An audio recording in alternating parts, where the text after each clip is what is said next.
Hey everyone, this is Brian Cowell, owner of SwiftKick Martial Arts. Welcome to the SwiftKick Podcast. I'm here with Coach Chandler Smith, our head instructor of our Rancho Bernardo facility. We've kind of been talking about some of the different unique things that we do here at SwiftKick and what we utilize martial arts as a vehicle to help develop some of the internal and mental aspects that we believe are critical for today's world with our kids. It's true with adults too. We've been talking a little bit about emotional resilience, really, really broad topic that kind of encompasses a lot of different skill sets that we teach kids and that kids need to have in order to employ and to develop that emotional resilience.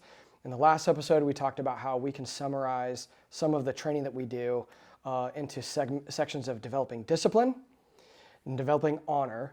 And I can guarantee you those two aspects are going to be critical pieces of the formula to help develop emotional resilience. And Coach Chandler today was going to start talking about the third component that we kind of incorporate, which is courage. So why don't you go and lead us off on that? Yeah, so I like to summarize the first two before I start with the third one. Because discipline, I think I mentioned in the last episode, is about mastering yourself. Yep.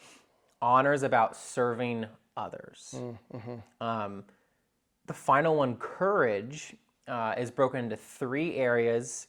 Again, an outward way to practice it, the way to continue growing in it, and then ultimately what you're actually trying to become.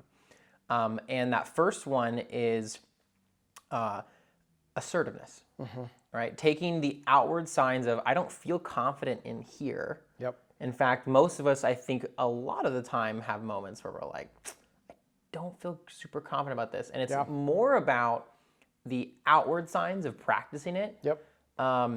I'm choosing to act confident to do the right thing, is how we describe it to students. Yeah.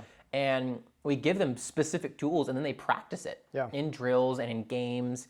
Make it really simple, like, okay, shoulders back, chin up, eyes straight forward. You're confident with your body, you're confident with your eyes, and you're confident with your voice, right? Yep.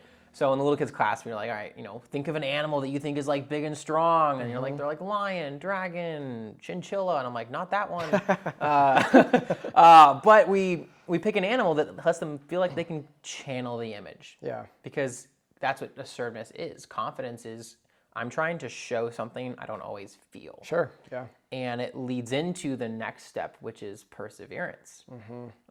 Again, I think this and humility and discipline, I think you hear over and over again in any martial arts studio you go to. But what we're specifically talking about with perseverance is there's the negative you hear all the time, which is never give up. But something we tried to move away from because it focuses us on the wrong thing, giving up, is it's overcoming challenges. Yep. Taking a step to go, okay, here's my obstacle. How do I get over it, through it, around it, under it, solve this problem? Yep. And we deal with that in sparring. Every single time you get punched in the face, every time someone's punching at you, like we talked about in the last episode. But I think the heart of it, and again, we kind of get a little deeper with perseverance, is we're not just talking about the physical thing anymore of what you're doing or why you're doing it. It's what does it actually change in you? And perseverance and courage starts teaching us that challenges are crucibles for us to grow and become better, or they break us. And we can learn from it. But it's one of those two things. The third option is not an option, right? It's a crucible that breaks us and we learn from it, a crucible we go stronger from, or a crucible that we shy away from and don't grow. And that one's not an option, is what I tell the students. Right? If that's your option, then you're never going to be brave, which is the final piece of courage. The inward strength to face our fears, not pretend they don't exist, not be like, oh, I'm not afraid of this thing.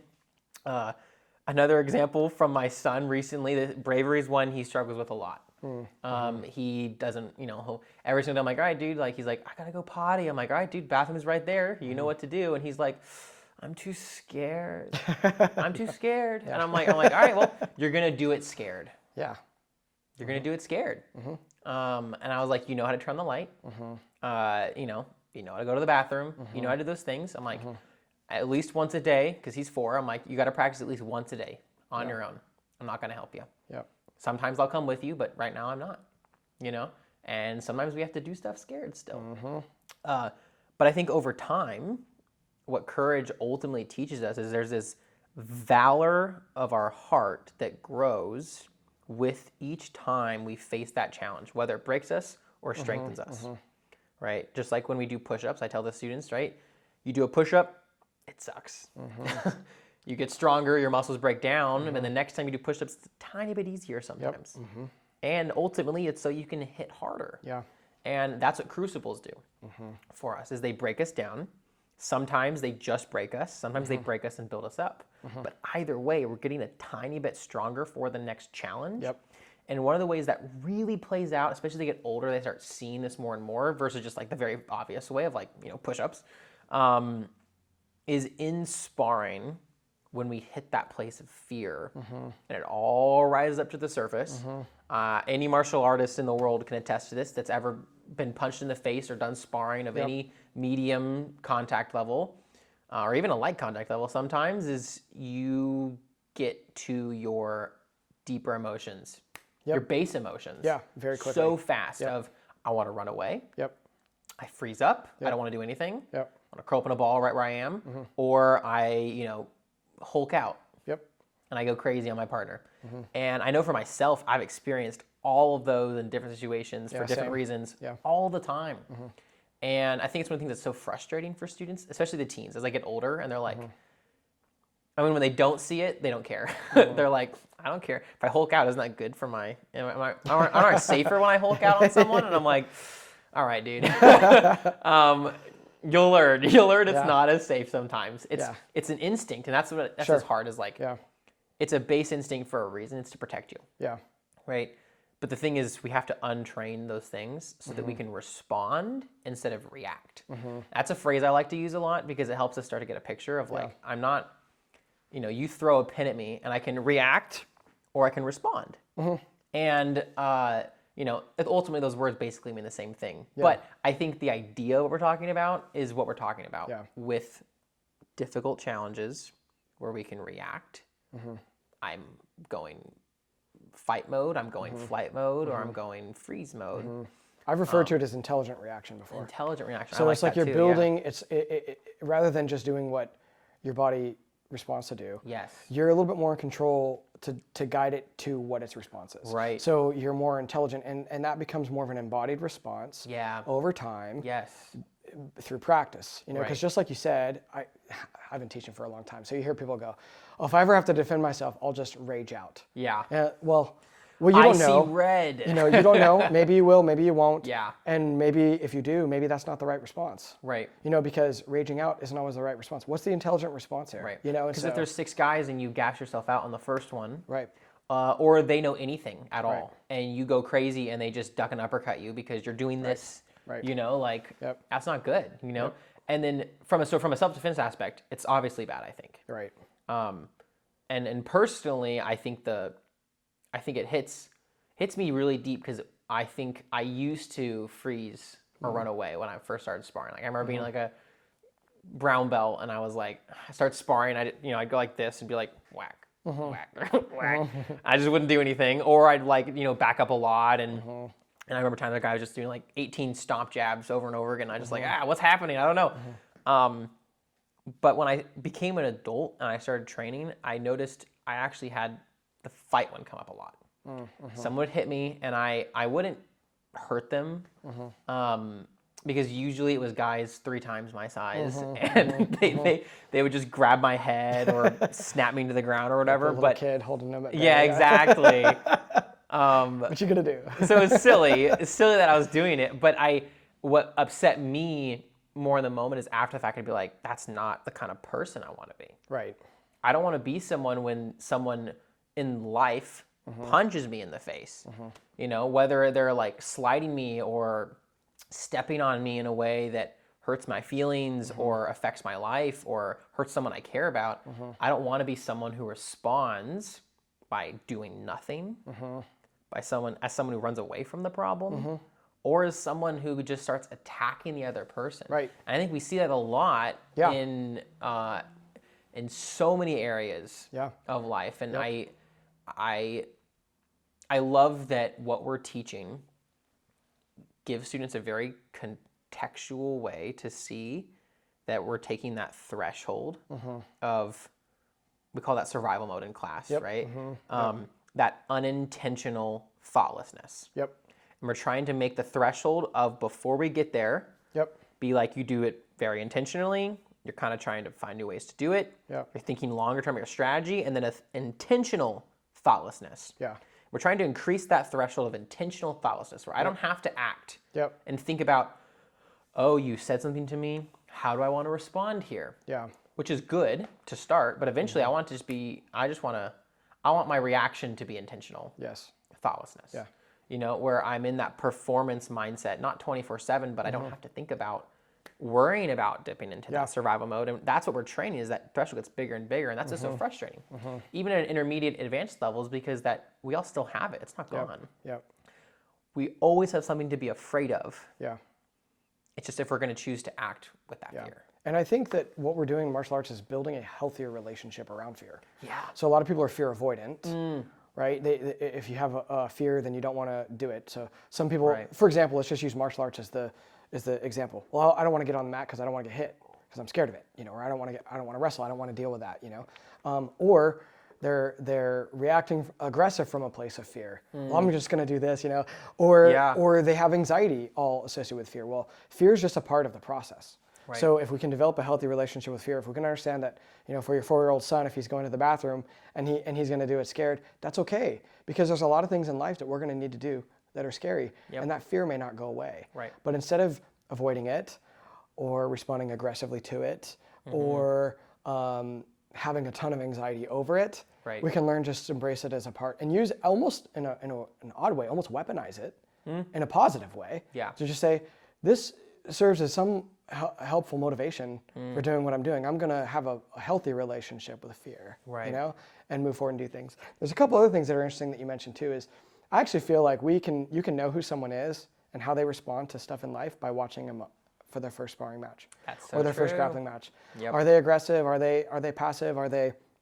Do they freeze? Do they run? Do they freeze? Do they fight? And when you get a more well-trained mindset, like say a more well-trained martial artist, right? You start to see them respond to that fight or flight response very differently. Yeah, right. That's so true. There seems to be a calmness in the storm, right? And so it's a developed thing. It's a developed thing. And so I can say for myself personally that, like, using the analogy of sparring or grappling,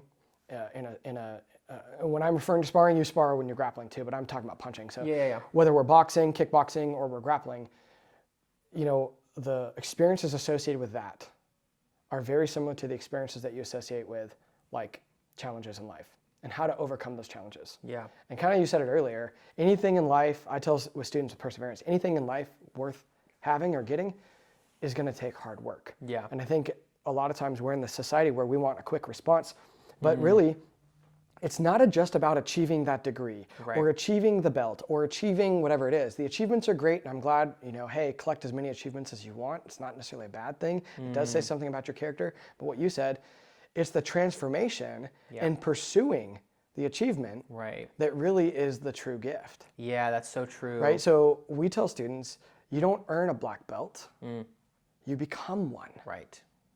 So it's the transformation. So if I were to hand you a belt, you know, let's say we take a student, we take our kids, right? Okay, you know, all right, here's your black belt. All right. You can buy it online. It doesn't mean anything. It's not the achievement that really creates value. You could say there's one component of it. Sure. Okay, let's just use that example. My 6-year-old's a black belt. You know, great, good achievement. I'm sure that child had to work for it, right? To some extent. But the reality is the real achievement is the journey, right? Is the journey and the transformation. I was just thinking about that because you hear that phrase a lot. I think in a lot of places, but especially martial arts, that like it's not the destination, it's the journey.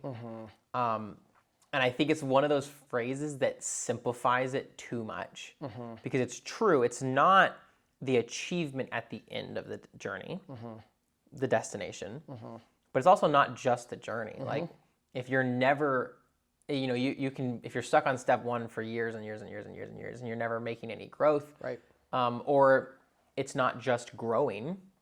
Growing isn't the goal itself, right? You do have this is where I want to be internally, which is the destination. Yeah. And so you're right. It's the transformation at the end of the journey, Right.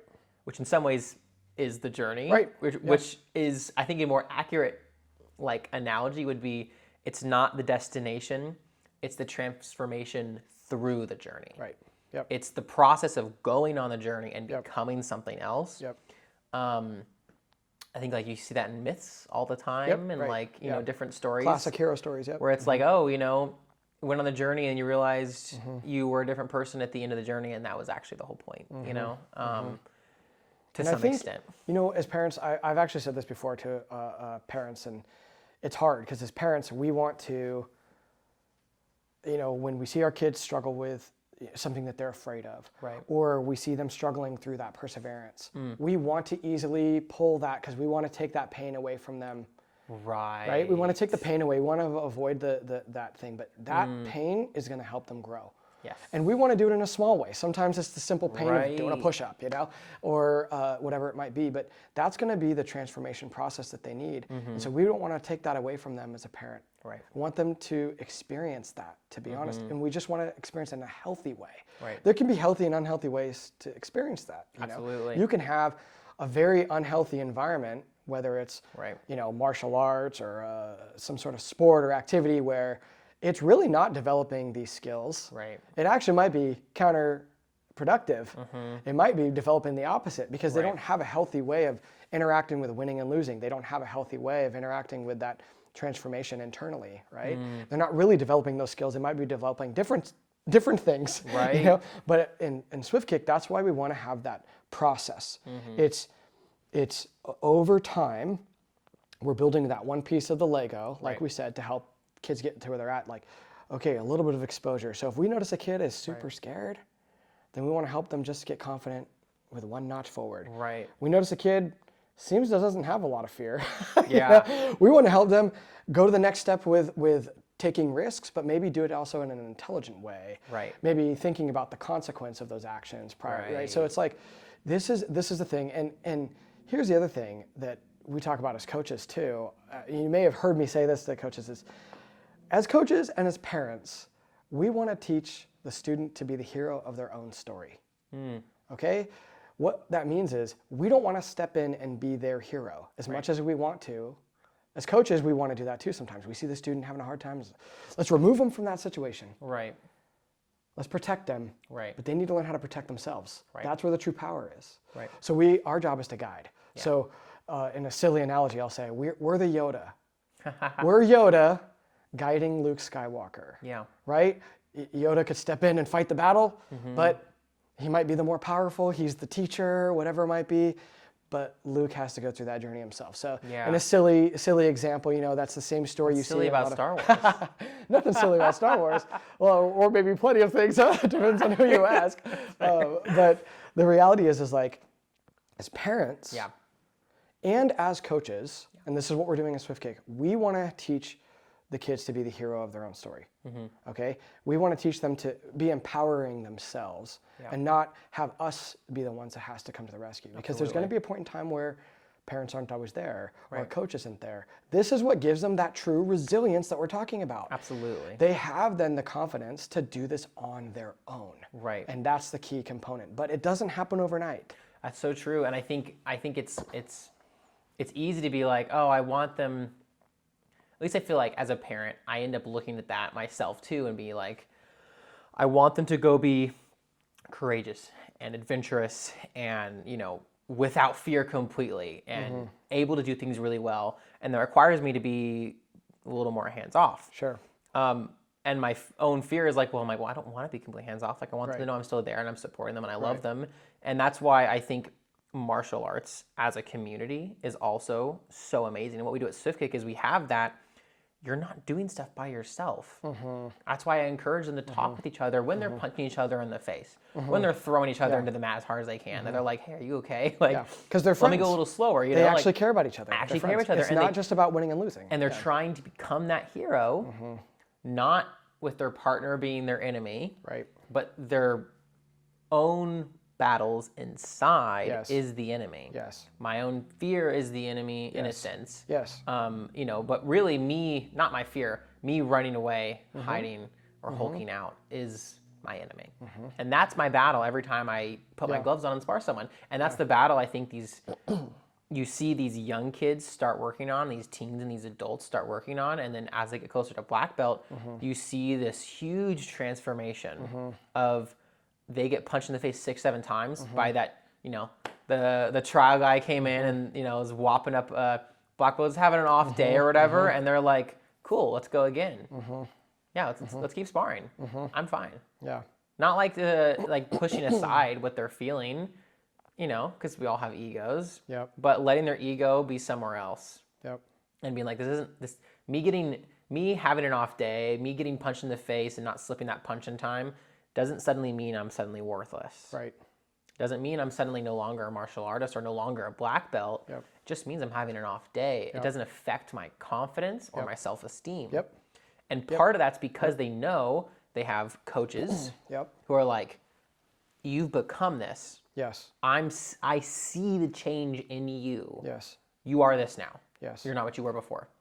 It's their peers being like, dude, every time I spar you, you get harder and harder to dodge. Yep. And they're talking to each other like that. And you see that probably the most in the adult class more and more because, there are adults who have that kind of communication skill down. Yeah. But that's what we're teaching to the young kids too is like, no, tell your partner, okay, we're going to pause the round. Tell your partner one thing they did well. Right. Give them one piece of constructive criticism or like, hey, here's something you could do a little better. But in a positive way, not like, your hands are down, And then I'm like, don't talk that way. That's not nice, like you're not being courteous. What we just talk about. But like, hey, you know what? I noticed when you punch me, you start to drop your hands a little bit. You should try and keep your hands up a little higher when you're trying to punch me. It's not putting me down.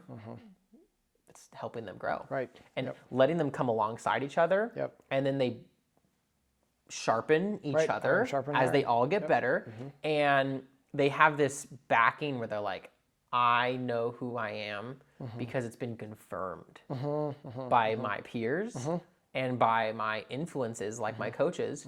And they can feel it tell internally. the kids where I'm like, they can feel it internally too. Exactly. Yeah. And they should know, and I know every parent knows this, and I know every parent tries to communicate this, but going over the top and be like, I love you no matter what you do. Not that you can do whatever you want to do because you're 10 or you're 5, but that you succeed or fail, my love's not changing for you. When you get hit in the face, I'm not going to suddenly stop loving you. Like, right. When you don't get up again and you run away from the problem, I'm going to keep loving you. And then I tell them that in class. I'm like, your parents are going to love you no matter what you do. And so you can move forward with more confidence knowing that that's why they're disciplining you. That's why they're asking you to be honorable and face problems courageously because they have a perspective you don't. And it's going to bring you into someone who's more confident and able to face all these challenges that they know is hard and they're still working on too. Yep. And I've seen a class where I talk about that and I see even the kids who are like 8 and maybe they're not, a little bit of a space cadet sometimes and they're kind of in and out of class. We hit that and I see it finally resonates with them one week. Yeah. They leave class and I saw him run over to his dad, give him a huge hug. And this is a kid he struggles with discipline, like every class. He needs reminders, he needs conversations on the side. Is it my son? I'm kidding. Well, I do need to talk to you. No, I'm just kidding. I know he gives you a hard time in class, so it was not. Imagine what I deal with at home. But I saw him run over to his dad after class. No tears in his eyes. We're talking about why it's important to obey your parents because he cares about them. Your dad cares about you. And he ran over his dad, gave him a hug, and his dad, he's like, what'd you do? What is going on right now? Like, what's like, why is this happening? I'm like, he needed a reminder that you care about him. Yeah. And that's no fault of this dad. Like, this is a great dad. Like, I hear how he talks to his kids every single day. He's a loving dad. But it was that reminder from both sides that like my self-esteem is something I need to understand, but it has to get reaffirmed by people around me, by people who have authority. Yep. And, that makes the world a difference. And that's why and it's really important that affirmation comes from a place of truth. Yes. So again, a lot of the research Yeah. that I did, on the topic of self-esteem is that if you don't develop that self-esteem on a foundation of truth, Right. you actually develop more of what we would call like this unhealthy, unstable tendencies towards narcissism Yes. that the millennial generation, my generation, is famous for, right? This entitlement of like, I'm just good at things because I was told that I'm good at them without actually Right. having the skill. And you don't develop the people skills that you should be developing. You don't develop the actual good point, yeah. competence skills. And so it's really important that when we affirm the identity, not identity too, but just affirm the image that our kids have Right. of themselves, that it's based in reality. Yeah. Hey, you know what? Like, for example, maybe they're not the best martial artist. You don't have to say you're the best martial artist, but you can say, Right. you work really hard. Yeah. You have such great perseverance. Totally. You have such good courage. Right. And we reaffirm those things because they're going to own that identity more and more. That's so true. So I think teachers around the world hate that phrase, great effort. I think we all hate it. We're like, I don't want to just say great effort. It's the worst. But I think finding, like you just said, different ways to Expanding say that. on it, Because yeah. it is a big part of it. yeah, Yep. Because you don't want to just be like, hey, all right, slip my punch. And they don't slip and I punch beside their head. Right. And I'm like, oh, great slip. that doesn't actually like, build no, it, they right? have gained nothing. I've failed them if I do that. Yep. And that's what's so cool, about our leadership team is that I get to teach those kids how to do what we're doing Yes. and pass that same thing on to. Yes. We could spend a whole other episode on the We leadership will. team. We need So to. I won't did it too much, but Yeah. the truth is so important. Yes. And being like, you know what? You weren't listening today. Yeah. But I see you're listening to me now. And I am so excited about that. Yep. And I'm proud of you for what you did today. I know you weren't listening earlier, and that was not good, and that was disrespectful. However, now you are trying to listen to me, and I see that you're trying to listen to me. So now I know you can. You just showed me you can. So let's work together and try a little harder today when you go home with your dad, and next class. Think you're up for that, dude? And those kind of conversations, Yeah. I'm speaking that truth into them, just like you said. Sure. Yep. Where we're like, this is who they are.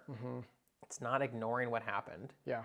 It's not lying to them, but it's encouraging them in the truth. Yep. And be like, this is what you can be today. Yep. Yep. How can you make the next right choice? Hey everyone, thanks for joining our podcast today, and Chandler, thanks for being a part of today's episode.